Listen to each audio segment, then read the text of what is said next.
যে তোমার কাঁধে পুরো চুলের দল, মাথার ওপর রাধাষ্টমী মেঘ।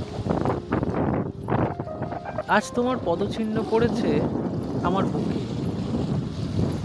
নদীটির চারিধারে সীমান্ত হারা ঢেউ।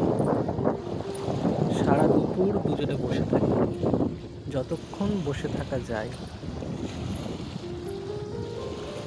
আজ দুজন দুজনকে সন্দেশ খাইয়ে দিলাম, একে অপরকে মেখে থাকলাম এই হাওয়ায়।